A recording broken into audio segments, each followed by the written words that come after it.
If you notice, we haven't been covering the big two because the big two. The only big two we'll be covering for future episodes of these channels will be probably either more Death's Head. Actually, we're done with Death's Head after what we saw Marvel did to it. Maybe some Lobo, because Lobo's the shit. And of course, definitely we're doing some Hanna-Barbera DC Reimagined. That's where being a leftist actually works out better for everybody. Welcome To a brand new Los Angeles Venom Rat that goes nowhere. Oh yeah! So I just finished American Flag Volume 1. What? American Flag is an American comic book series created by writer-artist Howard Chaykin. Published by First Comics from 1983 to 1989. A science fiction series and political satire. It was set in the U.S., particularly Chicago, Illinois, in the early 2030s. Yes, Howard Chaykin's groundbreaking, ahead of its time, American Flag. Fuck yeah! I knew about this book through Comic Tropes and Overlord Comics. Oh, hi. You caught me choosing generic soda. Speaking of controversial decisions, let's talk about Howard Chaykin. For some, Howard Chaykin is an outspoken, polarizing figure. This, more than anything, is likely why his innovative work on American Flag is often overlooked, or begrudgingly acknowledged, if it is mentioned. It's a dystopian future, you know, about consumerism. Shut up and take my money! Got a few things right, like capitalism getting so fucking way overboard that we have reality TV. Just like the movie Shock Treatment.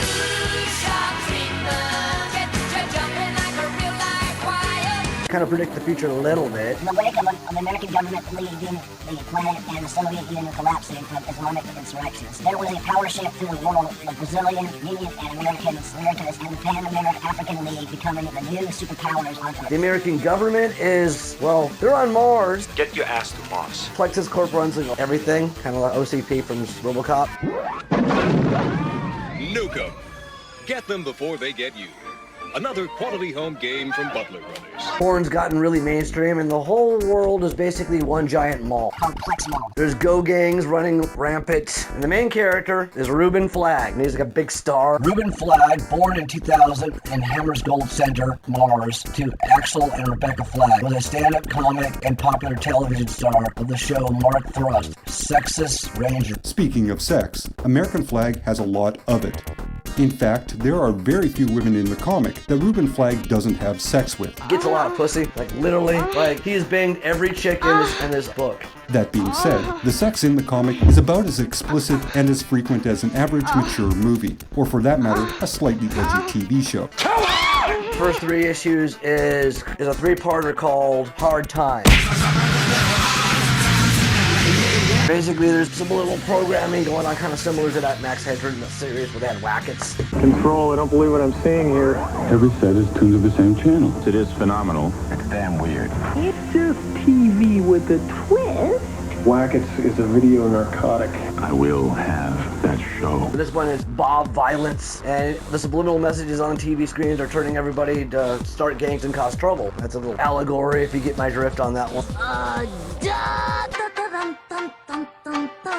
Just an introduction to the characters. We meet his commanding officer by the name of Hilton Hammerhead Krieger, Flagg's superior officer at the Chicago Plex Ball. And Krieger just your typical commanding officer douche. Charles Keaton Blitz, or the Honorable Sid K. Blitz, has his hand in every deal, regardless of how illegal it may be, is extremely wealthy and corrupt, and has killed political opponents. We find out that like Krieger and Blitz were both like a co-founder of the Genetic Warlords motorcycle gang, so they could hustle the government, but they end up becoming the commanding officers, tending to take advantage of the fledgling organization. He meets his future wife Peggy and stays with the Rangers. Well, we find out that Krieger's wife had an affair with CK the mayor, which leads her to being kicked out by Hilton and giving birth to Media Blitz, because she had an affair with Krieger's wife.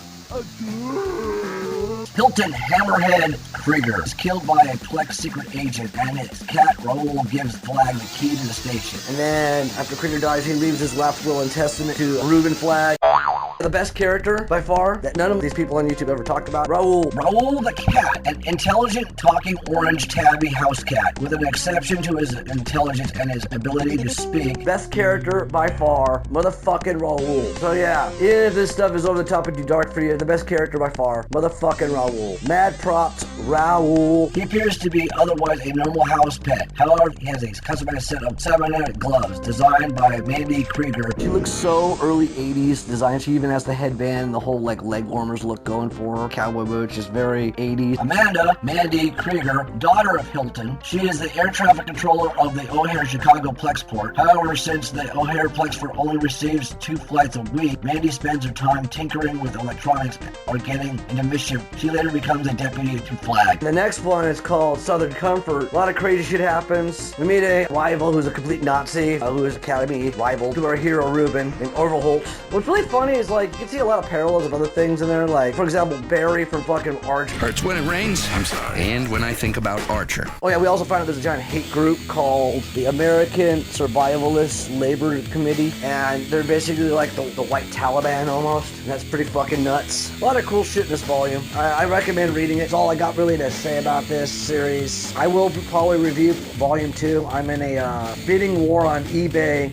Try to get it cheap because I ain't paying no $25 for this book. I bargain shop for my graphic novels. Just because I got my fucking stimulus check doesn't mean I gotta spend all my money, right? But in the meantime, I do have all these other things to read. So we're gonna reread Wacky Raceland. Also, we're gonna do coverage on the new Flintstones, Future Quest, The Jetsons, and Snagglepuss. Other than that, yeah, we're not gonna be covering any of the big 2 that much because that's why you fuck the industry. I mean, literally, like you go to a comic book store and their selection sucks because it's just the big 2 and you're looking to find any indies. And we want to support the indies because the big 2 is it's like voting. You know what I mean? Hooray for homicide. My left wing's baked and my right wing's fried. Like you're either Team Blue or Team Red. You ever wonder why we're here? And that's how appropriate that Marvel and DC have the colors red and blue. Hi, I'm a Marvel. And I'm a DC. Support the independents. Dark Horse, Justice for Dark Horse, Image. I was never a big fan of Image because they're just trend followers, but support Image as well. After all, Image did reprint the first volume of American Flag.